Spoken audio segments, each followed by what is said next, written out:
पेत्र याचा 5वा अध्याय आणि वचन 8 मी वाचतो, नीट लक्ष द्या. सावध असा, जागे राहा. तुमचा शत्रू सैतान हा गरजणाऱ्या सिंहासारखा कोणाला गिळावे हे शोधित फिरतो. आपण या वचनासाठी प्रार्थना करून डोळे झाकू. धन्यवाद माझ्या देवा, मी तुझी स्तुती करतो, तुझ्या पवित्र चरणापाशी येतो. परत एकदा परमेश्वर पिता, तुझ्या वचनातून बोलण्याची संधी दिली त्याबद्दल धन्यवाद. तरी परमेश्वर पिता, बोलणारा मी नव्हे, तुझा आत्मा आहे. आणि म्हणून परमेश्वर पिता, माझी बुद्धी, माझे विचार, माझे ज्ञान, योजना, कल्पना सर्व मी बाजूला सारतो आणि तुझ्या पवित्र आत्म्याला मी जागा देतो. माझ्या मनाचा, बुद्धीचा, विचाराचा, शब्दाचा, ओठा, जीवेचा ताबा पवित्र आत्मा तू घे आणि तुझ्या वचनाचं प्रकाशन तुझ्या आत्म्याने होऊ देतो. आणि आज आम्हा प्रत्येकाशी बोल, कारण आम्हाला तुझ्या वचनाची गरज आहे. खरंच परमेश्वर पिता, येणारं वचन आम्हा सर्वांसाठी आशीर्वादाचं कारण होतं आणि तुझी इच्छा पूर्ण होते. धन्यवाद देतो, स्तुती करतो, प्रार्थना सर्व आदर, मान, महिमा, गौरव, सन्मान तुलाच देतो. प्रार्थना येशू प्रभू तुझ्या पवित्र हालेलुया. देवाचं वचन आज आपण बघणार आहोत प्रियांनो. वचन आपल्या जीवनासाठी, आत्मिक वाढीसाठी फार गरजेचं असतं. आणि असं नाही की वचन फक्त तुमच्यासाठी आहे, वचन माझ्यासाठी पण आहे. कारण जो बोलतो त्याला पण तेच वचन काम आहे, बरोबर आहे ना. तर असं नाही की बा मी बोलत याचा अर्थ मी तुम्हाला शिकवतोय आणि मग ते वचन मीच पाळायचं नाही किंवा ते वचन माझ्यासाठीच नाही. एक उदाहरण जर तुम्हाला दिलं, जर समजा डॉक्टरकडे आपण जातो, समजा एखाद्या व्यक्तीला मलेरिया झाला, तर तो व्यक्ती डॉक्टरकडे जातो आणि डॉक्टर त्याला प्रिस्क्रिप्शन लिहून देतो आणि त्या पद्धतीने तो गोळ्या औषधं घेतो आणि त्या व्यक्तीला बरं वाटतं समजा, बरोबर आहे ना. आता समजा तोच डॉक्टर आजारी पडला मग आणि त्याला मलेरिया झाला, मग तो असं म्हणेल का की मलेरिया काय मीच लोकांना बरं करतो, मला गरज नाही औषध घेण्याची, असं आहे का? नाही. तर त्या डॉक्टरला पण तेच प्रिस्क्रिप्शन घ्यावं लागेल जो तो इतरांना देत होता, बरोबर आहे ना. तसंच वचन हे प्रत्येक व्यक्तीसाठी आहे, माझ्यासाठी पण आणि तुमच्यासाठी पण. म्हणून मी जेव्हा वचन बोलतो त्यावेळेस ते तुमच्यासाठी बोलत नाही, तर ते मला पण शिकवतं. कारण देवाचं वचन सांगतं, परमेश्वराचं वचन हे दुधारी तलवारी सारखं आहे. कारण एक धार जर तुमच्याकडे आहे तर दुसरी धार कोणाकडे? माझ्याकडे आहे. आणि म्हणून कोणताही देवाचा दास असेल, तो देवाचा दास ज्यावेळेस वचन शिकवतो तर ते वचन फक्त इतरांसाठी राहत नाही, तर ते स्वतःसाठी सुद्धा असतं.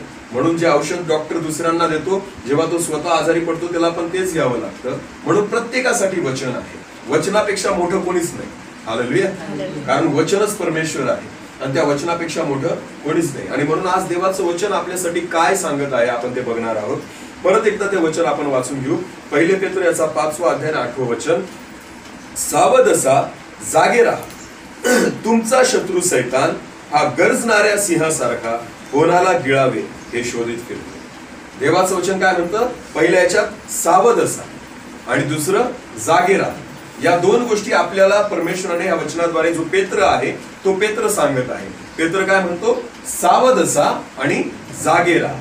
कशासाठी? तर तुमचा शत्रू सैतान. बघा, सावध असणं आणि जागं राहणं कोणा संदर्भात पेत्र सांगत आहे? सैताना संदर्भात. की जो सैतान आहे त्या सैताना बाबतीत तुम्ही सावध असा आणि त्या सैतानाच्या बाबतीत तुम्ही जागे राहा, बरोबर आहे ना. सावध असणं, बघा, जो व्यक्ती सावध असतो ना तो बहुधा संकटात पडत नाही, अडचणीत पडत नाही. आता जर समजा रात्रीच्या वेळेस आपण एखाद्या रस्त्याने चाललेलो आहोत, पायी चाललेलो आहोत आणि पायी चाललेलो असताना खूप अंधार आहे आणि जर तुम्ही बिनधास्तपणे चालले तर कदाचित एखादा खड्डा आला तर तुमचा पाय मुरगळू शकतो, बरोबर आहे ना, आणि तुम्हाला दुखापत होऊ शकते. पण जर तुम्ही सावध रीतीने चालले, सावध रीतीने चालण्याचा अर्थ काय असतो? की प्रत्येक पाऊल आपण चाचपडून टाकतो की पुढे खड्डा आहे का, असं चाचपडून आपण, जरी दिसत नाहीये मला, पण आपण पायाने अंदाज घेतो की समोर खड्डा आहे का नाही, समोर एखादा दगड आहे का नाही, बरोबर आहे. याला म्हणतात सावधगिरी बाळगणं. की जी गोष्ट आपल्याला कळत नाहीये, जी गोष्ट आपल्याला दिसत नाहीये, पण ती गोष्ट करत असताना जेव्हा आपण सावध असतो तर आपण काळजी घेतो. आणि मग असा व्यक्ती जो असतो तो सहसा खड्ड्यात पडणार नाही. सहसा असा व्यक्ती जो असतो त्याला ठेच लागू शकत नाही, कारण तो स्वतः खूप सावधगिरीने. पण जो बिंदास चालतो, की ज्याला काही फरक पडत नाही, अंधार आहे म्हणून सपासप चालत असेल, तर असा व्यक्ती केव्हाही खड्ड्यात पडू शकतो, केव्हाही ठोकर लागू शकते, केव्हाही त्याला इजा होऊ शकते. म्हणून परमेश्वराची इच्छा आहे एक ख्रिस्ती व्यक्ती या नात्याने तुम्ही काय असा? सावध असा. कारण सैतानाचे टार्गेट तुम्ही आहात. म्हणून पुढे वचन काय म्हणतं? तुमचा शत्रू सैतान. सैतान आपला मित्र नाही. मी मागं पण एक उदाहरण दिलं होतं की सैतानाचे तुम्ही आणि मी शत्रू आहोत. सैतानाचं लक्ष जगाकडे नाही, सैतानाचं लक्ष निवडलेल्या लोकांकडे आहे. हालेलुया. ज्यांना परमेश्वराने निवडून घेतलेलं आहे, ज्यांना त्याने देवाचे लेकरं असं केलेलं आहे परमेश्वराने, ज्यांना प्रभूने स्वतःजवळ बोलवलेलं आहे, तो सैतानाचा शत्रू झालेला. तुम्ही समजा न समजा तो समजतो तुम्हाला. हालेलुया.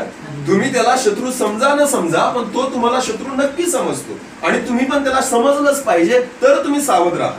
मित्रापासून आपण सावध राहत नाही. जर माझा मित्र माझ्यासोबत फिरत आहे, माझा मित्र माझ्यासोबत बसलेला आहे, तर मित्रापासून मी सावध राहतो का? मित्राच्या बाबतीत मी बिंदास असतो, बरोबर आहे ना? मित्राबाबतीत आपण सावध असतो का? नाही. जर माझ्या मित्राला मी मोटरसायकलच्या मागे बसवलेलं आहे माझ्या आणि मी चाललेलो आहे, मला माहिती आहे तुम्हाला काहीच करणार नाही, कारण तो माझा मित्र आहे, तो माझा घातपात नाही करणार, कारण माझा भरोसा आहे त्याच्यावर. मला सावध कोणाकडून असावं लागतं? एखादा शत्रू जो आहे, जो माझ्यावर डाव ठेवून आहे, ज्याला माझा घातच करायचा आहे, असा व्यक्ती जर मला माहिती आहे की हा माझा शत्रू आहे, तर मी काय करतो? स्वतःला सावध करतो की नाही, याच्या प्रत्येक वागण्यात, याच्या प्रत्येक बोलण्यात, त्याच्या प्रत्येक योजनेमध्ये कदाचित माझ्या हिताचं काहीच नाही, तर तो माझा घातच करण्यासाठी विचार करत आहे. हा फरक आहे मित्र आणि शत्रूमध्ये. सैतान तुमचा आणि माझा काय आहे? शत्रू आहे. म्हणून तो शत्रू जरी आहे ना, तो घात करण्यासाठी प्रयत्न करतो. तो तुम्हाला डायरेक्ट येऊन पुढे येत नाही, तो डायरेक्ट तुम्हाला समजू देत नाही. म्हणून तर पेत्र म्हणतो तुम्ही सावध असा, कारण ती घटका, तो समय केव्हा सैतान तुम्हाला पापात आणि परीक्षेत पाडेल, हा समय आणि ती घटका तुम्हाला माहिती नाही. फक्त तो संधी शोधतो की मी केव्हा तुमचा घात करू, मी तो संधी शोधतो केव्हा मी तुमच्या जीवाचा नाश करू. सैतानाला एक लक्ष द्या, मी तुम्हाला एक गोष्ट सांगतो, सैतानाला तुमचा जीव घेण्याचा अधिकार नाही. परत एकदा सांगतो, सैतानाला मनुष्याच्या जीवावर अधिकार नाही. मरण आणि जीवन देणारा फक्त कोण आहे? परमेश्वर. सैतान फक्त ट्रॅप रचू शकतो. सैतान ट्रॅप कशाला म्हणतो आपण? सापळा ज्याला आपण म्हणतो. सैतान तुम्हाला सापळा रचू शकतो, सैतान तुमच्या घाताचे प्रयत्न करू शकतो, पण सैतान स्वतःहून तुमचा जीव घेऊ शकत नाही. त्याला जोपर्यंत परमेश्वराकडून अधिकार मिळत नाही, तोपर्यंत तो तुमचा घात करू शकतो, तो तुमचा जीव घेऊ शकत नाही. पण तो अशी परिस्थिती तुमच्या जीवनामध्ये निर्माण करू शकतो की तुम्ही स्वतःच त्या ठिकाणी त्या पाशात पडा. आत्महत्या करण्याला सैतान फक्त प्रवृत्त करतो, स्वतः येऊन फासावर चढवत नाही माणसाला. नीट लक्ष द्या. एखादा मनुष्य जो गळफास घेतो, फाशी घेतो, आत्महत्या करतो, कारण आत्महत्या करणाऱ्या व्यक्तीला स्वर्गाच्या राज्यात वतन मिळणार नाही. स्पष्ट आहे, देवाचं वचन सांगतं. जोही व्यक्ती आत्महत्या करेल तो डायरेक्ट नरकात जाईल, हे देवाचं वचन स्पष्ट सांगतं. कारण जीवन तुमचं नाही, शरीर तुमचं नाही, हे कोणी तुम्हाला दिलेलं आहे? परमेश्वराने. तो हिशोब घेणार आहे. देवाचं वचन म्हणतं, तुम्हाला ठाऊक नाही का तुमचं शरीर हे माझं मंदिर आहे? हालेलुया. म्हणून तुम्ही स्वतःचा घात जर केला तर 100% तुमची पुढची दिशा आहे, तुम्ही नरकात जाल, मग तुम्ही कोणीही असा. एखादा व्यक्ती पूर्ण आयुष्य धार्मिक जीवन जगला, पूर्ण जीवनात त्याने सेवा केली, अद्भुत रीतीने परमेश्वराच्या आत्म्याने चालत होता, आणि जर त्याने आत्महत्याने त्याचं जीवन संपवलं तर तो नरकात जाईल. का? कारण देवाचं वचन त्याने त्या ठिकाणी मोडलं, स्वतःच्या जीवाचा नाश करून. अशी परिस्थिती मनुष्याच्या जीवनामध्ये निर्माण करण्याचा प्रयत्न सैतान करू शकतो. तो मनुष्याला स्वतः फासावर चढवत नाही, विष आणून देत नाही, हे बाकी सगळ्या गोष्टी मनुष्य स्वतः करतो. तो फक्त माणसाच्या मनामध्ये असा स्ट्रेस निर्माण करतो, असे गोंधळ निर्माण करतो, असा राग निर्माण करतो, असा द्वेष निर्माण करतो, अशी परिस्थिती त्या मनुष्याच्या जीवनामध्ये निर्माण करतो की माणूस स्वतःच जातो, दोर विकत आणतो, पंख्याला लावतो आणि गळफास घेऊन मरून जातो. हे सैतानाचं काम आहे, ती परिस्थिती निर्माण करणं. सैतानाचं काम आहे मनुष्याच्या मनामध्ये भीती निर्माण करणं. म्हणून देवाची इच्छा आहे, परमेश्वराचं वचन म्हणतो तुम्ही सावध असा, कारण तुम्हाला ठाऊक नाही तो सैतान, तो फक्त एकच गोष्टीचा त्याचा टार्गेट आहे. सैतानाला बाकी कोणत्याच गोष्टीशी घेणं देणं नाही, त्याला फक्त तुमच्याशी घेणं देणं आहे. बस तुमचा नाश कसा व्हावा, माझा नाश कसा व्हावा, मी कसं नाशाकडे जावं, हा एकच टार्गेट घेऊन सैतान या जगामध्ये जीवन जगत आहे. एक वचन आपण वाचू. प्रगटीकरणाचं पुस्तक काढा आणि 12वा अध्याय. प्रगटीकरण याचा 12वा अध्याय.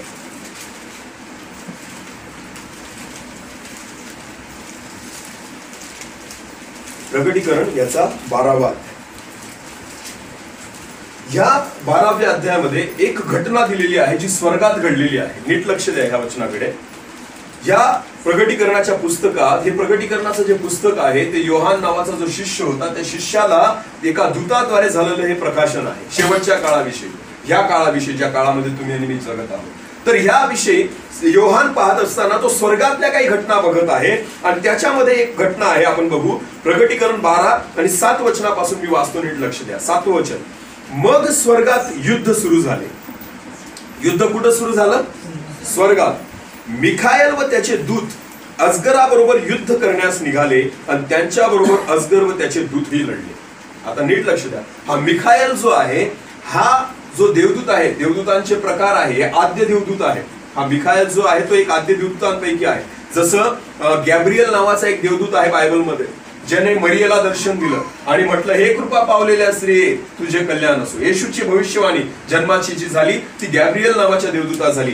तो जो गॅब्रियल देवदूत होता तो संदेशवाहक होता, की त्याला एकच काम होतं की ज्यांना एखाद्याला संदेश द्यायचा आहे, परमेश्वराची एखाद्याला इच्छा प्रगट करायची आहे, हे काम गॅब्रियलचं आहे. गॅब्रियल तेच काम करतो. हा मिखाएल जो आहे, हा मिखाएल जो आद्य देवदूत आहे, याचं काम आहे सैतानाच्या दूतांशी किंवा सैतानाच्या कार्याशी लढणं.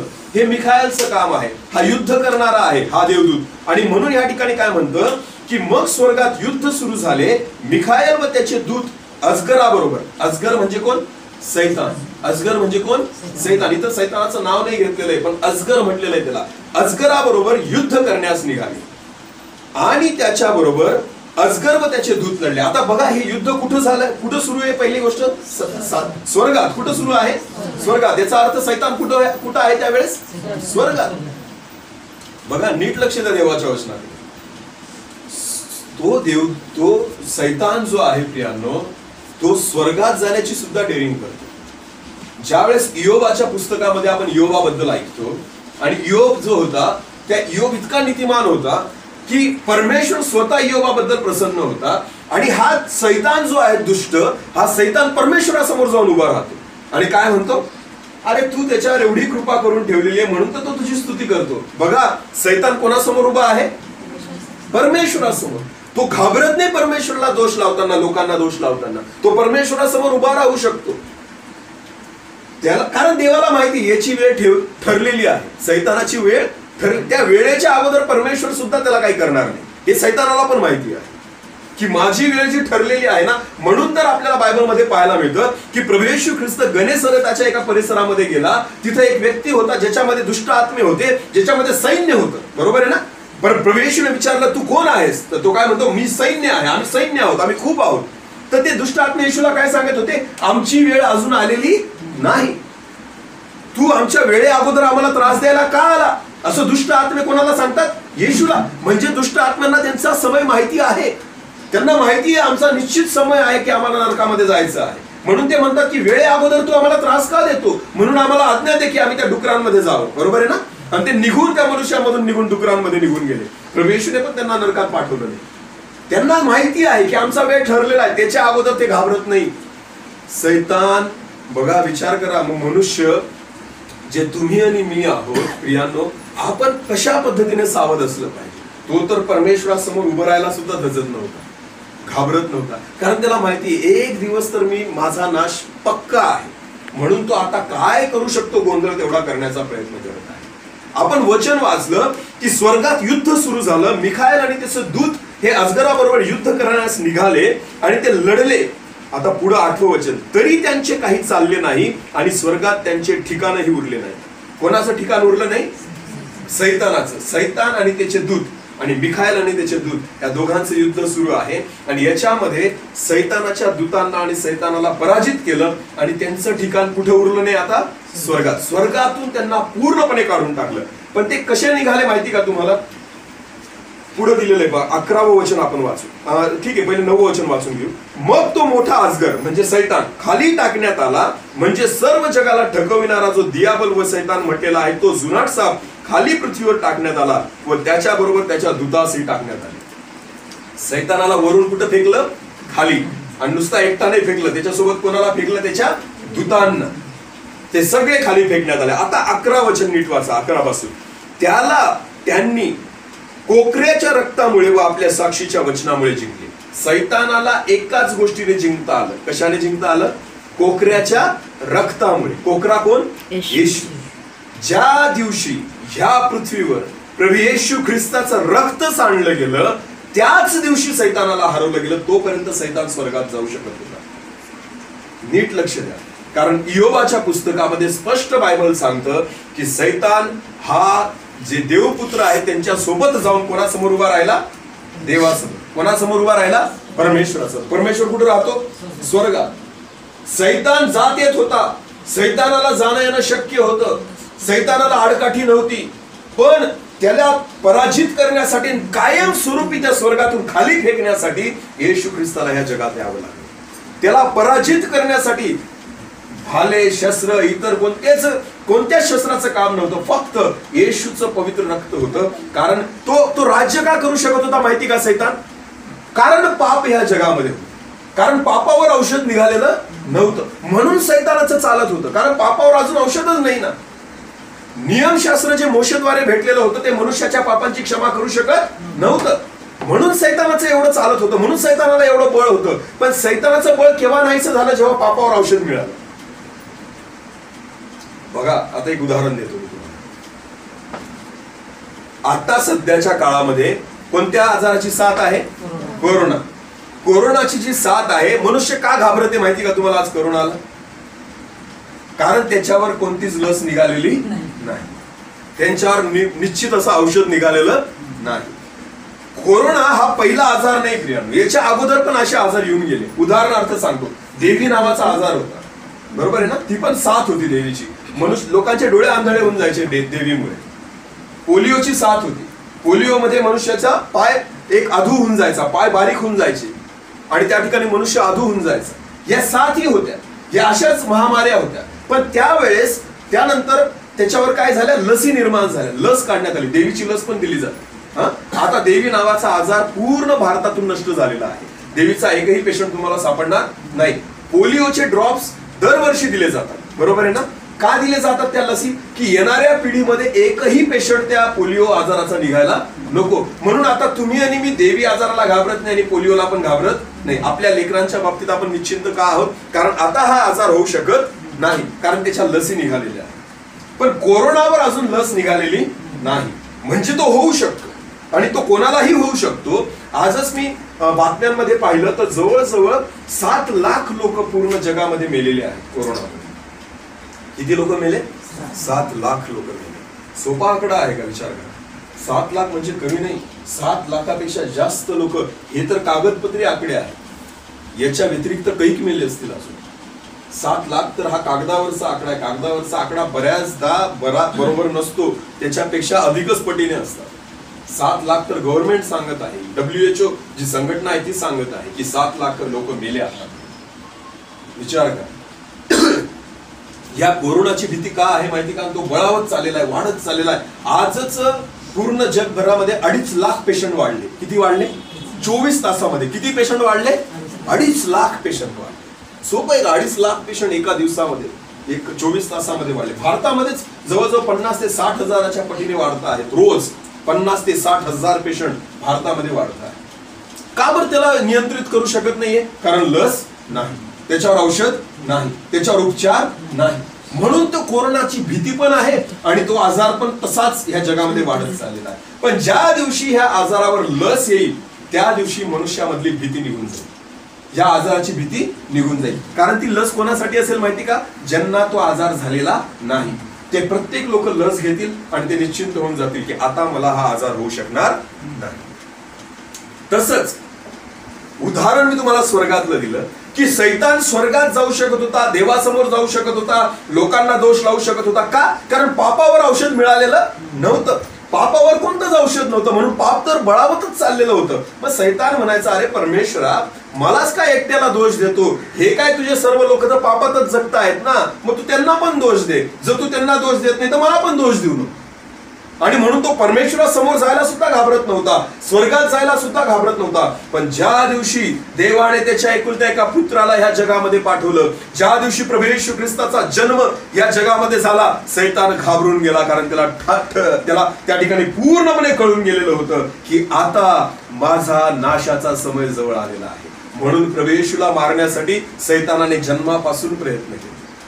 हेरोद नावाचा राजा जो होता, त्या राजाच्या मनामध्ये सैतानाने टाकलं, अरे यहुदाचा राजा जन्मलेला आहे. मागी लोक आले, त्याला म्हटले की आज या ठिकाणी आम्हाला जो तारा दिसला, कोणीतरी यहुदाचा राजा जन्मलेला आहे. हेरोदाच्या मनात सैतानाने टाकलं, जेवढेही लहान लेकरं या परिसरामध्ये असतील त्यांना काय करा? मारून टाक. पण दूताने योसेफाला सांगितलं, लेकराला घेऊन मिस्र देशामध्ये निघून जा. आणि इतर लेकरं मेले, पण प्रभू येशूला त्या ठिकाणी सांभाळून ठेवलं. येशूला मारू दिलं. सैतानाने जन्मापासून प्रयत्न केला प्रभू येशू ख्रिस्ताला मारण्याचा. मरियेला जागा भेटत नव्हती बाळांपणासाठी ना. परमेश्वराचा पुत्र जो प्रभू येशू ख्रिस्त तिच्या पोटी जन्माला येणार होता, तिच्यासाठी सुद्धा सैतान जागा भेटू देत नव्हता की तिला बाळांपण एखाद्या सुरक्षित ठिकाणी व्हावं. कुठं झालं बाळांपण? गायीच्या गव्हाणीमध्ये. बघा ना, सैतानाची योजना प्रभू येशू ख्रिस्त तिच्या आईच्या गर्भात असताना पासून त्याचा जन्म सुरक्षित रीतीने होऊ नये, तिथून त्या ठिकाणी सैतानाची योजना. ज्यावेळेस प्रभू येशू ख्रिस्त 40 दिवस 30 वर्षाचा झाला, सेवेला सुरुवात करायची होती, 40 दिवसाचे उपवास केले आणि अरण्यामध्ये त्याची परीक्षा सैतानाने पाहिली. काय म्हटलं सैतान त्याला? की वर उंच त्या डोंगराच्या शिखरावर जाऊन उभं केलं आणि म्हटलं इथून खाली उडी मार. काय म्हटलं? इथून खाली उडी मार, तुझे देवदूत येतील आणि तुला झेलून धरतील. येशूला तो आत्महत्या करायला प्रवृत्त करतो, मग एकदाच. कारण सैतानाला माहिती होतं की हा जर इथं राहिला तर नक्कीच माझा नाश होणार आहे, माझा अंत होणार. आणि म्हणून प्रियांनो, ज्या दिवशी प्रभू येशू ख्रिस्ताला वधस्तंभावर खेळलं गेलं, देवाचं वचन सांगतं परम पवित्र स्थानातला पडदा वरपासून खालपर्यंत फाटला गेला आणि तिथून मनुष्याच्या पापाच्या क्षमेचे द्वार उघडले आणि पापावर औषध मिळालं. आणि त्या दिवशी सैतानाला त्या स्वर्गातून उचलून त्या मिखाएलनी कुठं फेकलं? खाली फेकलं. हालेलुया. सैतान आता कुठं आहे? खाली आहे. आता तो वर जाऊ शकत नाही, संपला त्याचा. आणि म्हणून तिथं काय म्हटलेलं आहे बघा, 11वं वचन, त्याला त्यांनी कोकऱ्याच्या रक्तामुळे व आपल्या साक्षीच्या वचनामुळे जिंकले आणि त्यांच्यावर मरणाची पाळी आली तरी त्यांनी आपल्या जीवावर प्रीती केली नाही. म्हणून स्वर्गांनो व त्यात राहणाऱ्यांनो उल्हास करा. हालेलुया. दूत काय म्हणतो स्वर्गातल्या लोकांना, जे स्वर्गात आहेत, स्वर्गात म्हणून स्वर्गांनो व त्यात राहणाऱ्यांनो काय करा? उल्हास करा. आता कारण सैतान आता तिथं नाही, सैतान आता तिथं येऊ शकत नाही. पण पुढे वाचा आता 12व्या वचनात, पृथ्वी व समुद्र यावर अनर्थ ओढवला आहे. हालेलुया. तो तिथून तर फेकला गेला, पण कुठं फेकला गेला? पृथ्वीवर. आणि म्हणून आता देवाचं वचन काय म्हणतं? पृथ्वी व समुद्र याच्यावर काय ओढवला आहे? अनर्थ ओढवला आहे. कारण सैतान आपला काळ थोडा आहे हे ओळखून अतिशय संतप्त होऊन खाली तुम्हाकडे आलेला आहे. देवाचं वचन काय म्हणतं? आता सैतान खाली तर आला, पण साधा आला नाही, तर त्याला कळून गेलेलं आहे माझा काळ आता केवढा बाकी आहे? थोडा बाकी आहे. म्हणून तो साधारण आलेला नाही, तर कसा होऊन आलेला आहे? संतप्त आणि क्रोधाविष्ट होऊन आलेला आहे. कसा आलेला आहे? संतप्त होऊन, संतापात आलेला आहे, रागात आलेला आहे, द्वेषात आलेला आहे. की आता म्हणून देवाचं वचन म्हणतं पृथ्वी व त्यावर अनर्थ ओढवलेला आहे. आता खरा पृथ्वीवर अनर्थ आहे. ज्या दिवशी प्रभू येशू ख्रिस्ताने त्याचं रक्त सांडलं ना, तिथून सैतान चिडला. कारण स्वर्गातली जागा नष्ट झाली त्याची आणि तो पृथ्वीवर पूर्ण काळासाठी फेकला गेला. आणि त्यानंतर तो पृथ्वीच्या लोकांच्या मागे लागलेला आहे आणि तो संतापाने बाहेर आलेला आहे. म्हणून पहिले पेत्र 5वा अध्याय 8वं वचन सांगतं की तुमचा शत्रू सैतान हा गरजणाऱ्या सिंहासारखा. हालेलुया. कसा? गरजणाऱ्या सिंहासारखा कोणाला गिळावे हे शोधित फिरतो. म्हणून तो आता साधा नाही, कसा आहे? गरजणाऱ्या सिंहासारखा. म्हणून हे वचन या ठिकाणी सांगतं, कारण त्याला आता वरून खाली फेकलं, त्याचा काळ थोडा राहिला, आता तो गरजणाऱ्या सिंहासारखा. आता ह्या वचनाकडे नीट लक्ष देऊ. गरजणाऱ्या सिंहासारखाच का म्हटलं गेलं सैतानाला? गर्जन, सिंहाची जी गर्जना असते ना, त्याचा काय वैशिष्ट्य माहिती का तुम्हाला? बोला. सिंहाची जी गर्जना असते, ज्याला इंग्लिशमध्ये रोअर असं म्हटलं जातं, तो जो साऊंड असतो, तो जो आवाज असतो सिंहाचा, तुम्हाला माहिती का किती किलोमीटर ऐकायला येते त्याची गर्जना? 8 किलोमीटर पर्यंत. किती? जेव्हा सिंह डरकाळी फोडतो तेव्हा त्याची जी गर्जना आहे ती किती किलोमीटर जाते? 8 किलोमीटर. सोपं आहे का 8 किलोमीटर? जवळजवळ कुडाशीच्या जवळपास त्याची गर्जना पोहोचते. विचार करा, म्हणजे किती भयानक आवाज असेल सिंहाचा. माईकवर जरी आपण एवढं बोललो ना मोठ्याने, तरी सुद्धा 8 किलोमीटर पर्यंत आवाज जात नाही. बिना माईकचा जेव्हा सिंह गर्जना करतो ना, त्यावेळेस त्याचा आवाज जंगलामध्ये 8 किलोमीटर पर्यंत जातो. आता दुसरी गोष्ट, सिंह गर्जना का देतो तुम्हाला माहितीये का? सिंह का डरकाळी फोडतो? तो एनी टाइम केव्हा पण ओरडत नाही. सिंह केव्हा पण ओरडत नाही. त्याच्या गर्जना देण्यामागे, त्याच्या आवाजामागे एक, तुम्हाला माहिती का जंगलाचा राजा कोण आहे? सिंह. सिंह का राजा म्हटलं जातं त्याला, सिंहाला? त्याच्यामध्ये खूप ताकद आहे म्हणून का? म्हणून का? ताकद तर हत्तीमध्ये पण आहे ना. ताकद हत्तीमध्ये पण आहे, मग सिंहालाच राजा का म्हटलं जातं? तो फाडून खातो म्हणून? फाडून तर हा पण खातो वाघ, बरोबर आहे ना? त्याच्यामध्ये पण तेवढी ताकद आहे, वाघ पण फाडून खातो. तुम्हाला एक गोष्ट सांगतो मी तुम्हाला, की सिंह जो आहे, ज्याला मेल लायन म्हणतात, की जो नर असतो, ज्याचे केस असतात, माहितीये ना, तो नर असतो. मादी जी असते सिंह, त्या मादीला केस नसतात. नीट लक्ष द्या. सिंहाचे 2 प्रकार. जे नर असतो त्या नरालाच फक्त ते आयाळ असतं, ते जे काही केस असतात ना सर्व, ते फक्त नर सिंहाला असतात. आणि जी मादी असते तिला केस नसतात. आणि शिकार नर सिंह कधीच करत नाही. नीट लक्ष द्या. नर सिंह शिकार करत नाही. शिकार करण्याचं काम मादीचं असतं. हा नुसता आयता खातो. बघा जसे प्रत्येक घरातली परिस्थिती आहे, बाया स्वयंपाक करतात आणि माणूस खातो. पण बिचारा कमवतो, आम्ही कमवतो बा, तसं काही नाही. पण विषय काय, तो तर कमवत पण नाही, तो फक्त डरकाळ्या फोडतो. तो सिंह काय करतो? फक्त डरकाळ्या फोडतो. त्याचा गर्जना, आणि गर्जना तोच करतो, मादी करत नाही. फक्त नरसिंह जो आहे तो गर्जना करतो. बघा किती वैशिष्ट्य आहेत मी तुम्हाला सांगते. त्याची गर्जना किती किलोमीटर जाते? हा. केस कोणत्या सिंहाला असतात? जो नर असतो त्याला. मादीला केस नसतात. आणि शिकार कोण करते? मादी करते.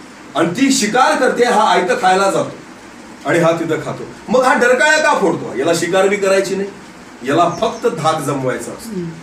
या सिंहाला काय करायचा असतो? फक्त धाक. त्याच्या आवाजालाच इतके घाबरतात ना जंगलातले प्राणी, की बाबा तू जवळ पण येऊ नको.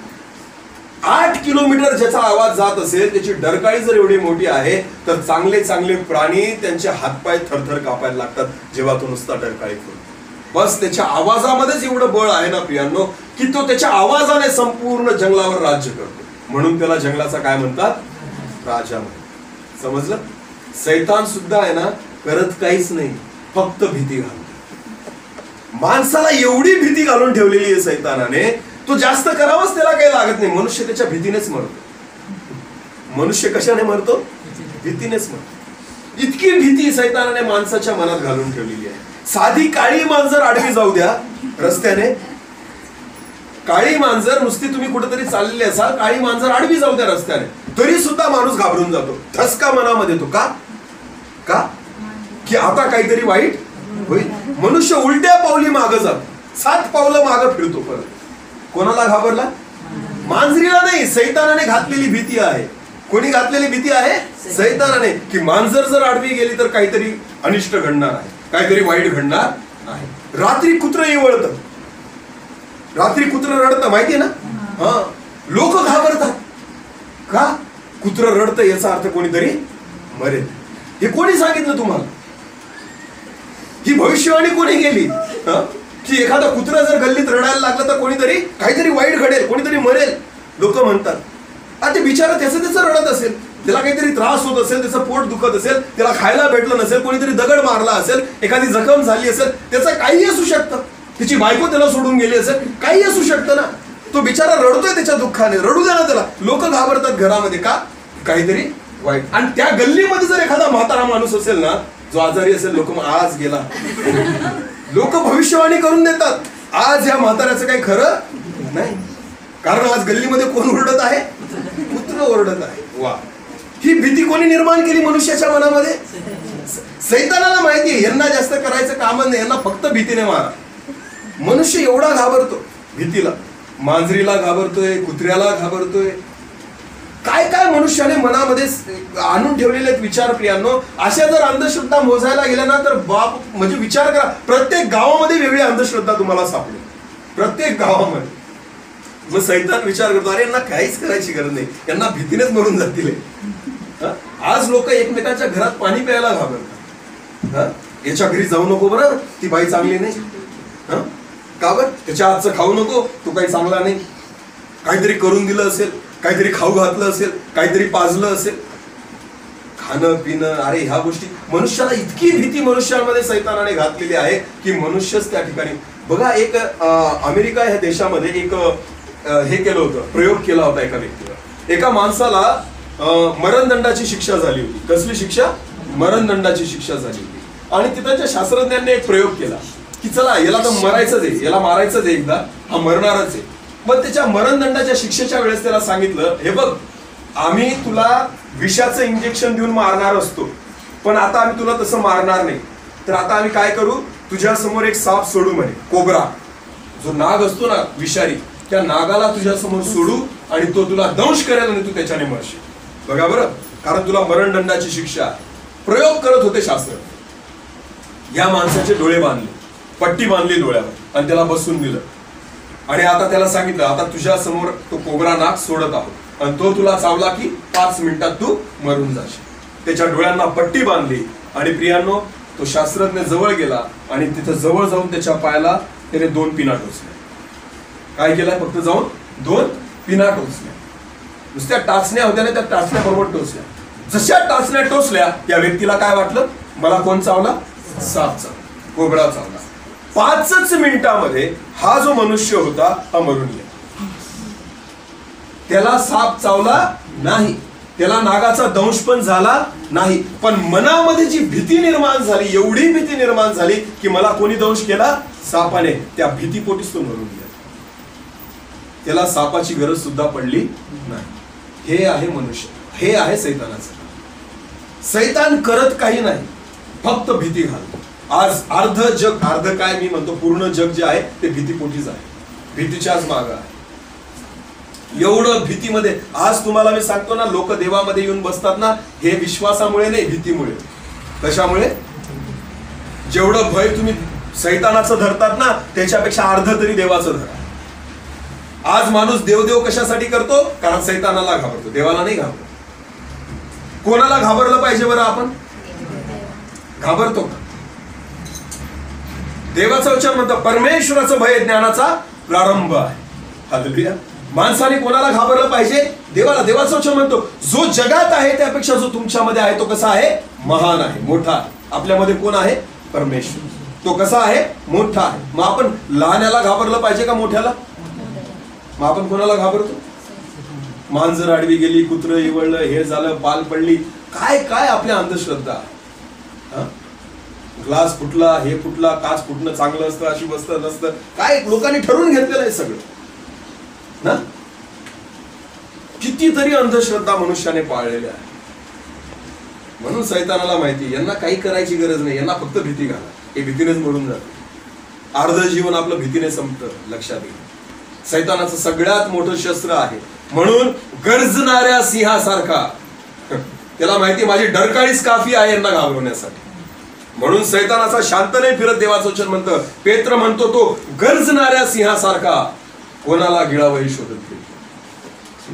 त्याच्या गर्जनेला जो घाबरला तो गळून पडतो आणि मग तो त्याला जाऊन धरतो. जो त्याच्या गर्जनेला घाबरत नाही, सैतान त्याला काही करत नाही. दानियल नावाचा जो संदेष्टा होता, त्या दानियल संदेष्टाला त्या राजाने शिक्षा सुनावली की याला सिंहाच्या गुहेमध्ये टाका. त्या सिंहाच्या गुहेमध्ये अनेक सिंह होते, भुकेले होते अनेक दिवसांपासून. शांत बसलेले असतील का? मोठमोठ्याने आवाज करत असतील. आणि जेव्हा त्यांना कळलं की गुहेचा दरवाजा उघडला गेलेला आहे, याचा अर्थ आपल्याला आता काय भेटणार आहे, खायला भेटणार आहे, शिकार भेटणार आहे. कारण दानियल पहिलाच नव्हता, अशा अनेक लोकांना ती शिक्षा दिली गेलेली होती. म्हणून सिंहांना चांगलं माहिती होतं की जेव्हा या गुहेचा दरवाजा उघडतील तेव्हा आम्हाला काय भेटेल, खायला भेटेल. एक सिंह नव्हता, अनेक सिंह होते. आणि तुम्हाला माहिती का सिंह का डरकाळी फोडतो? कारण दुसऱ्या सिंहाला तो हे दाखवतो की मी तुझ्यापेक्षा स्ट्रॉंग आहे. सिंह सिंहाला सुद्धा घाबरवतो की माझ्या एरियामध्ये तू यायचं नाही. अहो, या प्राण्यांकडून खूप काही शिकण्यासारखं आहे. म्हणून इथं सिंहाची उपमा दिलेली आहे पेत्राने. एक कुत्र दुसऱ्या गल्लीमध्ये गेलं तर तिकडचं कुत्र याला लगेच काय करतं, भुकायला लागतं. कारण हा एरिया कोणाचा आहे, माझ्या एरियात तू कसं काय आला. म्हणून हा कुत्रा याच्या गल्लीमध्ये डॉन असतो, दुसऱ्या गल्लीमध्ये गेल्यानंतर हा शेपटी घालून पळतो. बरोबर आहे ना? सिंह सुद्धा तसाच आहे. सिंह का त्या ठिकाणी डरकाळी फोडतो माहिती का? की दुसऱ्या सिंहाने माझ्या राज्यामध्ये यायचं नाही, तू तिकडच थांब. म्हणून तो मोठ्याने डरकाळी फोडतो. आता मला एक सांगा, ज्या गुहेमध्ये दानियेलाला फेकलं गेलं तिथं अनेक सिंह होते. आता जेव्हा शिकार भेटणार आहे तर ते सिंह काय करत असतील, तू मोठा का मी मोठा, प्रत्येक मोठमोठ्याने डरकाळ्या फोडत असतील. का? कारण ते एकमेकांना दाबत असतील की ही शिकार कोणाची आहे, माझी आहे. याला मी खाईल, तू नाही खायचं. याला मी खाणार आहे, याचा अर्थ जसं दार उघडलं गेलं तसं त्या ठिकाणी सिंह जे होते त्यांची चढावड लागली. आता मी मोठा का तू मोठा, किती मोठमोठ्याने डळकाळ्या फोडत असतील. विचार करा, दानियल जो संदेष्ट आहे त्याला त्या गुहेच्या दारासमोर आणल्यानंतर दानियलाचं मन काय म्हटलं असेल की जे डरकाळी फोडत आहेत ना त्यांच्यामध्ये आता मला टाकलं जाणार. पण दानियल घाबरला नाही, कारण दानियलाचा विश्वास कोणावर होता? परमेश्वर. दानियल म्हणतो की माझ्या परमेश्वराच्या दृष्टिकोनातून मी काही पाप केलेलं नाही. दानियल अजिबात घाबरला नाही. जसं दानियलाला टाकलं गेलं, देवाचं वचन म्हणतं सिंह गप्प बसले, कारण त्यांना कळून गेलं अरे यांना खाण्याचा अधिकार आपल्याला देवाने दिलेला नाही. भूक लागलेली आहे, अन्न समोर पडलेलं आहे, पण खाऊ शकत नाही. काही तोंड बांधलेलं नव्हतं त्यांचं, फक्त देवाची आज्ञा पाळत होते. ज्यावेळेस परमेश्वरावर तुम्ही विश्वास ठेवता, सिंहाला कितीही डरकाळ्या पडू द्या, तुम्ही घाबरणार नाही आणि सिंह तुम्हाला काही करू शकत नाही. सिंह म्हणजे कोण? सैतान. सैतान तुम्हाला स्पर्श करू शकत नाही. ती भीती जी आहे ना, ती भीतीच सैतानाला जागा देते की असं होईल का, असं होईल का, असा विचारच करू नका. होणारच नाही, कारण माझा परमेश्वर माझ्यासोबत आहे. हालेलुया. जगामध्ये काही येऊ द्या, जगामध्ये कोरोना येऊ द्या, अजून बऱ्याच साथी येतील, येऊ द्या, काही फरक पडत नाही, पण माझा परमेश्वर माझ्यासोबत आहे. ज्यावेळेस हा विश्वास तुमच्या सोबत असतो ना, तेव्हा सिंह तुम्हाला स्पर्श करू शकत नाही. आणि म्हणून दानियेलाला सिंहाने रात्रभर काहीच केलं नाही. सिंह रात्रभर कुत्र्यासारखे बसून होते त्याच्यासमोर. अरे बाबा एकदाचा जा, ना खाता येत ना काही करता येत, तोंडाला तर पाणी येऊन राहिलं पण तरी सुद्धा खाता येऊन नाही राहिलं. विचार करा किती भयानक अवस्था. त्या दानियेलापेक्षा सिंह टेन्शन मध्ये जास्त होत, कारण समोर अन्न पडलेलं आहे पण खाता येत नाही आणि भुकेले आहेत अनेक दिवसांपासून. तुम्ही उपाशी आहात 4 दिवसांपासून आणि तुम्हाला समोर मस्त मटण वाढून ठेवलं आणि तुम्हाला सांगितलं रात्रभर फक्त बघत राहा. पिंटू कसं वाटेल? मग एक तर देऊ नका, बाजूला ठेवा, भुका राहू द्या, समोर आणून ठेवतात आणि खाऊ देत नाही. याचा अर्थ काय? सिंहाची परिस्थिती तीच होती. ते काहीच करू शकत नाही. सैतान तुम्हाला काहीच करू शकत नाही जोपर्यंत परमेश्वराची इच्छा. हालेलुया. म्हणून योबाच्या बाबतीत सैतानाला विचारावं लागलं की जर तू आज्ञा देशील तर मी परीक्षा पाहिली. जेव्हा देवाने आज्ञा दिली तेव्हा योबाची परीक्षा पाहिली. हालेलुया. जे देवाचे आहेत ना, परमेश्वर त्यांना असं सोडून देत नाही वाऱ्यावर. परमेश्वराची इच्छा आहे, तुम्ही त्याच्यावर भरोसा ठेवा. हालेलुया. आपला भरोसा देवापेक्षा जास्त सैतानावर आहे, म्हणून भीती बाळगतो आपण. त्याची नका भीती बाळगू. भीती कोणाची बाळगा? त्या परमेश्वराची. देवाचं वचन म्हणतं जो तुमच्या देहाचा नाश करू शकतो त्याचं भय बाळगू नका, पण जो तुमच्या देहाचा आणि आत्म्याचा दोघांचा नाश करू शकतो त्या परमेश्वराची भीती बाळगा. हालेलुया. आज माणसाला देहाचीच पडलेली, आत्म्याची काही पडलेली नाही. म्हणून ह्या जगासाठी फक्त आपण चर्चला जातो की प्रभू मला सुरक्षित ठेव, मला निरोगी ठेव, माझा सर्दी खोकला ताप बरा कर, मला चांगले पैसे येऊ दे, चांगली नोकरी लागू दे, घरात सर्व शांततेने सुख समाधानामध्ये ठेव आणि सगळ्या माझ्या प्रार्थना तू ऐक. बस आपण ह्या जगासाठी जगतो, पुढच्या जगाशी आपल्याला काही घेणं नाही. कोणी पाहिलं स्वर्ग? मेल्यानंतर दिसतं. परमेश्वराला केवळ त्याच्यासाठी तुम्ही बघू नका, परमेश्वराला त्या सार्वकालिक जीवनासाठी बघा. कारण खरं जीवन तर ते आहे, हे तर 60-70 वर्ष, ते तर अनंतकालिक आहे, जे वर्ष मोजले जाणार नाही. मग आपण जगतो कोणत्या जगासाठी, कोणत्या जीवनासाठी? परमेश्वराची इच्छा ही आहे की आपण त्या जीवनासाठी झटावं जे सार्वकालिक आहे, कधी न संपणार आहे. हालेलुया. आपली भीती तर ह्या जगासाठी आहे. म्हणून जेवढं भय आपण सैतानाचं धरतो ना, माझं म्हणणं आहे त्याच्यापेक्षा कैक पटीने जास्त भय कोणाचं धरलं पाहिजे? परमेश्वराचं. मग जाऊ द्या मांजर आडवी, काही फरक पडत नाही. किती पण कुत्र्यांना रडू द्या, काही फरक पडत. तुम्ही कशाला त्यांच्या दुःखात सहभागी होता? ते रडतायत बिचारे, त्यांना त्यांच्या पद्धत रडतायत का गाणे म्हणतात आपल्याला माहिती पण नाही. कदाचित त्यांचं गाणं असेल, आपल्याला वाटतं रडतात. ते कसं त्यांचं बिचारांचं काय, आपल्याला कसं काय माहिती बरं कुत्रे रडतायत असं? ते काय अश्रू पाडतात का आपल्याला सांगायला आले की हे आमचं रडणे? कदाचित गाणे असतील, त्यांचा गाण्याचा समय असेल, तो ते करत असतील त्यांच्या पद्धतीने. काय आपल्याला काय घेणं नाही त्याच्या त्या गोष्टींशी. मनुष्य एवढा भीती मनामध्ये बाळगून बसतो की हो नाही हे झालं ना, अमावस्या आली की मनुष्य घाबरतो, पौर्णिमा आली की मनुष्य घाबरतो. काही होऊ द्या जगामध्ये, फक्त भीती आपल्या मनामध्ये, दुसरं काहीच नाही. अमावस्याला बाहेर जाणार नाही, पौर्णिमेला बाहेर जाणार नाही. अहो प्रत्येक दिवस देवाचा आहे. हालेलुया.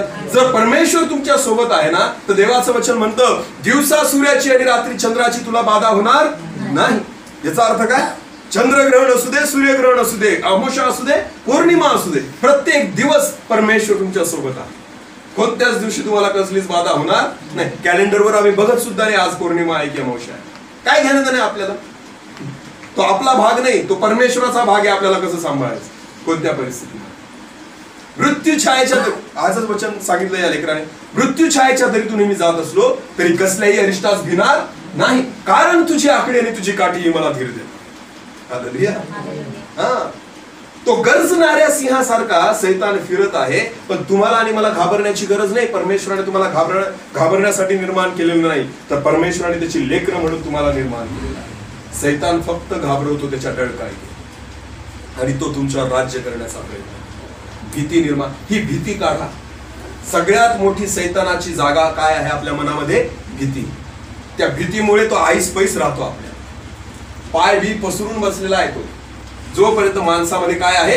भीती आहे. मरणाची भीती, आजाराची भीती, करणीची भीती, कोणी खाऊ घालेल्याची भीती, कोणी मुठ मारेल्याची भीती, कसल्या कसल्या भीत्या आहेत मनुष्याच्या जीवनामध्ये. इथं जाऊ नको त्याची भीती, तिथं जाऊ नको त्याची भीती.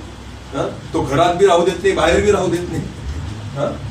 आज आम्ही ज्या भागामध्ये सेवेला जातो त्या सेवेमध्ये असताना अशी अनेक उदाहरणं पाहिले. लोकांचे चांगले चांगले बांधलेले बंगले होते, लाखो रुपये खर्च करून. त्या घरामध्ये सैतानाने त्यांना राहू दिलं नाही. इतका त्रास व्हायचा. ते सांगायचे, सर आम्ही आमचं घर बांधलं, तिथं आम्हाला असा त्रास झाला, शेवटी आम्ही शेतामध्ये छोटंसं घर बांधलं आणि त्या झोपडीमध्ये राहतो. काय सोडून? चांगला बंगला सोडून कुठं राहतात? फक्त सैतानाने डरकाळी फोडली म्हणून घाबरली. अशा अनेक लोकांना त्या झोपड्यांमधून काढून त्यांच्या घरामध्ये आणून ठेवलं. कोणी? परमेश्वराने. घाबरता कशाला? तो परमेश्वरावर ज्यावेळेस आपण विश्वास ठेवतो ना, तो परमेश्वर तुम्हाला काय, आपल्या देवाचं वचन मध्ये तुमच्या डोक्याचा एक आणि एक केस मी काय केलेला आहे? मोजलेला आहे. नवऱ्याने बायकोचा मोजलेला नाही, बायकोने नवऱ्याचा मोजलेला. एवढं प्रेम आपण करत नाही. कधी मोजून पाहिला का पिंटू? एकमेकांचे डोक्यावरचे केस मोजून पाहिले नाही? आपल्याला काय पडलेले रोज किती गळतात, किती गळतात. आंघोळ करताना, केस करताना, फणीमध्ये किती अटकून जातात. आपण तर फेकताना पण मोजत नाही किती गेले आज ना. पण परमेश्वर म्हणतो तुमच्या डोक्याचा मी एक एक केस काय केलेला आहे? मोजलेला आहे.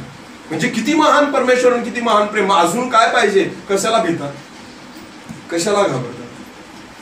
जो देव इतका महान आहे की ज्याने आपले एक एक केस मोजलेला आहे. आज किती गळाले किती राहिलेले. एखाद्या टकल्या माणसाचे मोजणं सोपं काम आहे, पण ज्यांचे चांगले केस आहेत त्यांचं मोजणं किती कठीण आहे विचार करा. पण तो परमेश्वर म्हणतो मी मोजलेले आहे. Hallelujah, hallelujah. त्या परमेश्वराचे तुम्ही आणि मी लेकरं आहोत. कशाला घाबरता? म्हणून देवाचं वचन म्हणतं सावध असा आणि काय राहा? जागे राहा. कारण तो गरजणाऱ्या सिंहासारखा कोणाला गिळावं हे शोधित फिरतो. तो गर्जन करतो त्यावेळेस घाबरू नका. बायबलमध्ये एक सुंदर उदाहरण आहे. दावीद नावाचा जो मुलगा होता, तो राजा नव्हता तोपर्यंत. जेव्हा त्याला अभिषेक झाला, तो दावीद नावाचा जो मुलगा होता, त्याचं एक सुंदर उदाहरण बायबलमध्ये दिलेलं आहे. शमूएल, पहिले शमूएल जर तुम्ही काढलं तर त्याच्यामध्ये बघा. जास्त वेळ मी बोलणार नाही, आपण थोडक्यात संपू. पहिले शमूएल याचा 17वा अध्याय. पहिले शमूएल याचा 17वा अध्याय. या ठिकाणी दावीद आणि गोल्याथ नावाचा एक व्यक्ती आहे, ज्या गोल्याथाचा दावीद वध करतो. आपण वचन वाचून घेऊ पटापट. लक्ष द्या. 17वा अध्याय, पहिले शमूएल 17 अध्याय मी वाचतो पहिल्यापासून. पलिष्टी लोकांनी युद्धासाठी आपल्या सेना एकवट केल्या आणि यहूदातील सोखो या ठिकाणी जमून सोखो व अजेका यांच्या दरम्यान अफस दम्मीन येथे छावणी दिली. इकडे शौलाने आणि इस्रायल लोकांनीही एकवट होऊन एला नामक खोऱ्यात तळ दिला आणि पलिष्ट्यांशी युद्ध करायला सैन्य रचना केली. पलिष्टी एका बाजूच्या पहाडावर उभे राहिले व दुसऱ्या बाजूच्या पहाडावर इस्रायल लोक उभे राहिले. आता नीट लक्ष द्या. इस्रायल आणि पलिष्टी या दोघांमध्ये युद्ध चाललेलं आहे. इस्रायल देवाची सेना आणि पलिष्टी हे शत्रू राष्ट्र, दोघं वेगवेगळ्या डोंगरांवर उभे आहेत समोरासमोर. आणि तिथं काय होते बघा. आता त्या दोन डोंगरांच्या मध्ये एक खोरे आहे, एक खोरं होतं. तेव्हा गत येथला गल्ल्याथ नामक एक महावीर पलिष्ट्यांच्या छावणीतून बाहेर निघाला. आता बघा, त्या पलिष्टी लोकांमध्ये गल्ल्याथ नावाचा एक महावीर होता, एक व्यक्ती होता. तो बाहेर निघाला. त्याची उंची 6 हात 1 वीत होती. त्याची उंची किती होती? 6 हात 1 वीत. याचा अर्थ 6 फूट नाही, 6 हात 1 वीत, जवळजवळ 9 फुटाने एवढी. किती? 9 फूट उंचीचा होता तो. आता माझी उंची 5'8", 5'9" आहे समजा. मी तर 6 फुटाचा पण 9 फूट म्हणजे तो या पत्र्याच्या वर जात असेल. 9 फूट उंचीचा आहे गल्ल्यात. विचार करा किती धिप्पाड दिसत असेल. तो 6 हात 1 वीतचा होता. त्याच्या डोक्याला एक पितळी टोप होता व त्याने खवल्यासारखे पट्ट्याचे कवच अंगात घातले होते. त्या कवचाचे वजन 5000 पितळी शेकेल होते. आता ते शेकेल हे त्या काळचं माप आहे. तो म्हणजे खूप जड त्याने तो पोशाख घातलेला होता. पितळी तो त्या ठिकाणी कवच घातलेला होता. त्याने पायात पितळी मोजे चढवले होते व त्याच्या खांद्यात दरम्यान एक पितळी भरची होती. पायात मोजे सुद्धा कसले होते? पितळाचे. बघा, आपण जेमतेम कापडाचे मोजे घालतो, तो पितळी मोजे घालून फिरतोय. याचा अर्थ किती अवाढव्य असेल आणि किती ताकद असेल त्याच्यामध्ये. त्याने पायात पितळी मोजे चढवलेले होते. त्याच्या भाल्याचा दांडा साड्याच्या तुरीसारखा होता. त्याच्या भाल्याचे पाते 600 लोखंडी शेकेल होते. त्याची ढाल वाहणारा त्याच्या पुढे चालला होता. आणि खूप मोठा भाला होता आणि त्याची ढाल एवढी मोठी होती की तो ढाल धरायला एक माणूस ठेवलेला. त्याची ढाल धरायला एक व्यक्ती ठेवलेला होता. तो फक्त त्याचं काम होतं त्याची ढाल घेऊन चाललाय. म्हणजे हा काय अवाढव्य माणूस होता हा गल्ल्यात, की जो इस्रायल लोकांना घाबरवत होता. आता पुढं लक्ष द्या. तो उभा राहून इस्रायल सैन्यास मोठ्याने हाक मारून म्हणाला, तुम्ही येथे येऊन युद्धासाठी सैन्य रचना का केली? मी बलिष्ठ नव्हे काय? आणि तुम्ही शौलाचे नोकर ना? तुम्ही आपल्यातला एक माणूस निवडा आणि त्याने मजकडे यावे. याने मजशी लढून मला ठार मारले तर आम्ही तुमचे दास होऊ, पण त्याची माझी त्याचवर सरशी होऊन मी त्यास मारले तर तुम्ही आमचे दास होऊन आमची सेवा करा. बघा, हा येऊन फक्त धमकी द्यायचा. रोज काय करायचा? धमकी द्यायचा. की ज्याची हिंमत असेल एकच माणूस पाठवा तर त्यांनी माझ्याशी युद्ध करायचं. ज्याने मला हरवलं त्यांनी संपूर्ण पलिष्ठी लोकांना हरवलं असं समजायचं. आणि जर मी त्याला जिंकलं तर आम्ही तुम्हाला जिंकलं असं. एकाची पण हिंमत व्हायची. हा करत काहीच नव्हता. हा येऊन फक्त काय करायचा? ही घोषणा करायचा आणि लोकांना धमकवायचा. फक्त डरकाळी फोडायचा, फक्त गर्जना करायचा येऊन, आणि सगळे इस्रायल लोक पळत जायचे. हा समोर आला. इस्रायल लोक काय करायचे? पळत जायचे. बघा ना, वाचा पुढे. तो बलिष्ठी म्हणाला, इस्रायलच्या सर्व सैन्यास मी कसपटासमान लेखित आहे. कोणाही पुरुषास मजकडे येऊ द्या, आम्ही दोघे युद्ध करू. शौल व इस्रायल यांनी या परिषदेचे शब्द ऐकले तेव्हा त्यांचे धैर्य खचले आणि ते फार भयभीत झाले. देवाचं वचन काय म्हणतं? जेव्हा या गल्ल्याताचे शब्द शौल राजा आणि इस्रायल लोकांनी ऐकले तर ते काय झाले? खूप भयभीत झाले. भीती, हीच भीती सैतान निर्माण करतो. केलं काहीच नाही, तो नुसता बोलून राहिला, पण तरी सुद्धा शौल आणि सर्व इस्रायल लोक घाबरते. पण ते विसरून गेले की आपण कोणाचे आहोत? जिवंत देवाचे सैन्य आहोत. हालेलुया, जिवंत देवाचे सैनिक आहोत. आणि नंतर पुढे जर तुम्ही नीट वाचलं तर त्या ठिकाणी दावीद नावाचा जो मुलगा आहे, एक तरुण मुलगा, त्याचा बाप त्याला मेंढर चारत असताना बोलवलं, जा तुझे भाऊ तिथं युद्ध करत आहे, त्यांना जाऊन डबा देऊन ये. आणि हा आला तिथं. आणि जेव्हा त्यांनी ही गंमत पाहिली की हा गोल्ल्यात येऊन त्या ठिकाणी इस्रायल लोकांना धमकवत आहे, हा दावीद काय म्हणतो त्या सैनिकांकडे जाऊन, मी जातो याच्याशी लढण्यासाठी, कारण हा कोण आला की जो जिवंत देवाच्या सैन्याला तुच्छ लेखतो. दावीद जो होता ना, दावीदाला शौलाने म्हटलं, खरंच तू जाशील का? तू तर एवढा लहान मुलगा दिसतोय. दावीद म्हणतो, माझा देव मला त्याला माझ्या हाती देईल. शौल राजा म्हटला, ठीक आहे बाबा, तू जातोय ना, ते एक काम कर, माझे कपडे तू घाल. जे काही युद्धाचे कपडे आहेत ते काय कर, तू घाल. दावीदाला सांगितलं. दावीदाला घातले त्या सैनिकांनी. कोणी त्याला त्या ठिकाणी ते चिलखत घालत होतं, कोणी टोप घालत होतं, पायामध्ये ते वेगळे वस्त्र घालत होते. एवढं सर्व दावीदाने घातलं. हातामध्ये तलवार घेतली, भाला घेतला. बायबल असं सांगतं दावीदाला चालता सुद्धा येत नव्हतं. एवढं जड घातलं दावीदाने, दावीदाला चालता सुद्धा येत नव्हतं. दावीद म्हटला, माझ्याने काय हे होणार नाही, मला गरज नाही ह्या सगळ्या वस्त्रांची, मी असाच जाईल त्याच्याशी लढण्यासाठी, कारण मी लढणार नाही. कोण लढणार आहे? हालेलुया. जर तो लढणार आहे तर चिलखत मी का घालू? तो लढणार आहे तर ढाल मी का घेऊ? तो लढणार आहे तर तलवार मी का हाती धरू? तो लढणार आहे तर मला टेन्शन घेण्याचं काम नाही. दावीद गेला तसाच. सगळे ते बाकीचे कपडे काढले, ते चिलखत बिलखत, आणि जशा कपड्यात आला होता तसाच गेला. आणि जाऊन तिथं नदी होती. किती गोटे उचलले? किती दगड उचलले? 5. किती? 5. आणि त्याच्याकडे जो बटवा होता, गोफण होती ना त्याच्याकडे, आणि तो जो धनगरी बटवा होता, त्या बटव्यात ते 5 छोटे छोटे दगड ठेवले आणि गेला त्या गोल्ल्याच्या समोर जाऊन काठी घेऊन उभा राहिला. तो गोल्ल्यात हसायला लागला आणि तो काय म्हणतो, मी काय कुत्रा दिसतो का तुला? काय म्हटला तो गोल्ल्यात? मी तुला कोण दिसतो? कुत्रा. त्याला त्याची लायकी कळली. गोल्ल्याला त्याची लायकी कळली. कारण हा काय घेऊन गेला आला होता त्याच्या समोर? काठी. हातात काठी होती, गोफंत लटकवलेली होती, कारण हा धनगर होता. काठी घेऊन समोर आला आणि गोल्ल्यात त्याला काय म्हणतो स्वतःच, मी तुला काय दिसतो? कुत्रा दिसतो का तू मला घेऊन आला ही काठी मारायला? स्वतःच तो म्हणतो मी कुत्रा दिसतो का? अरे तू कुत्राच आहे. सैतान त्याची लायकी ओळखतो जेव्हा तुम्ही त्याच्यासमोर उभे राहता. हालेलुया. सैतान त्याची लायकी ओळखून जातो जेव्हा तुम्ही त्याच्यासमोर उभे राहता. दावीद म्हणतो आज माझा परमेश्वर तुला माझ्या हाती देईल. दावीदाने काय केलं? गोफण काढली, एकच दगड टाकला, घराघर फिरवला आणि असा मारला. परमेश्वराने ती जागा पाहिली होती जी मोकळी होती. पूर्ण शरीर लोखंडाने भरलेलं होतं, कवचाने भरलेलं होतं, चिलखतीने भरलेलं होतं. एकच जागा रिकामी होती. कोणती? कपाळाची. जसा दावीदाने दगड मारला तसा तो गोटा जाऊन बरोबर त्या कपाळाला बसला. एकाच फटक्यामध्ये गोल्यात जमीनदोस्त झाला. दगड किती घेतलेले होते? 5. त्यांची सुद्धा गरज पडली, 4 उरून राहिले. हालेलुया. एकाच दगडात तो पालथा झाला, तो आडवा पडला. आणि बायबल असं सांगतं दावीद त्याच्या जवळ गेला, त्याच्या छातीवर पाय ठेवला, त्याचीच तलवार उपसून काढली आणि त्याच तलवारीने त्याची मान कापून टाकली आणि दावीदाने त्याला मारलं. कोणावर भरोसा होता दावीदाचा?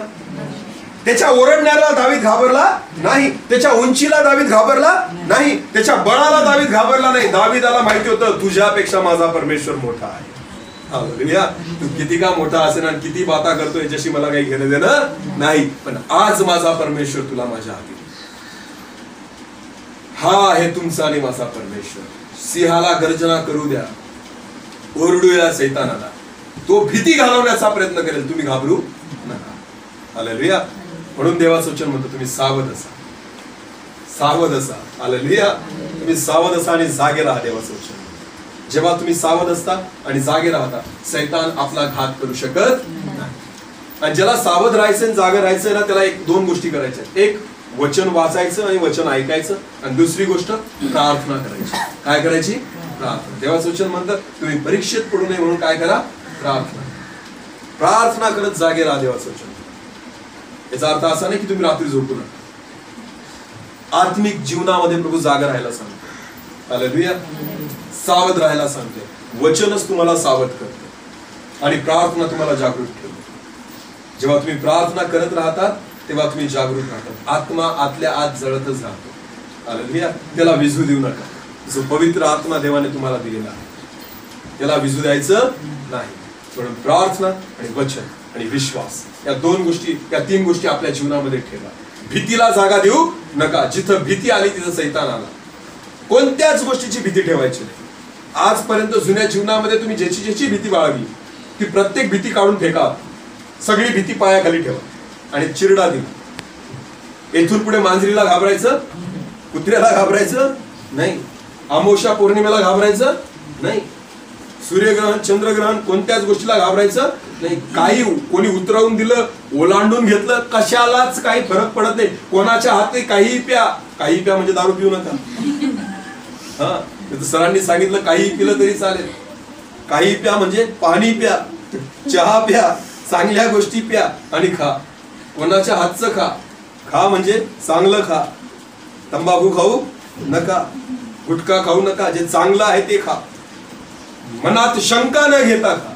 हालेलुया. शंका न घेता. बरेच जण म्हणतात, काही ख्रिस्ती लोक पण असे आहेत, काही सेवक असे आहेत की जे सांगतात कोणाच्या घरी पाणी प्यायचं, कोणाच्या घरचं काही खायचं नाही. अरे बाबा तू काय शिकवतोय? देवाचं वचन तर स्पष्ट सांगते या ठिकाणी, जेही करता तुम्ही विश्वासाने करा. हालेलुया. कारण जो जगात आहे त्यापेक्षा जो तुमच्यात आहे तो मोठा आहे. मग काय फरक पडतो मी कोणाच्या हाताचं काय खाल्लं? फक्त देवाचं वचन म्हणतं नैवेद्य खाऊ नका, मूर्तीला वाहिलेलं काही खाऊ नका.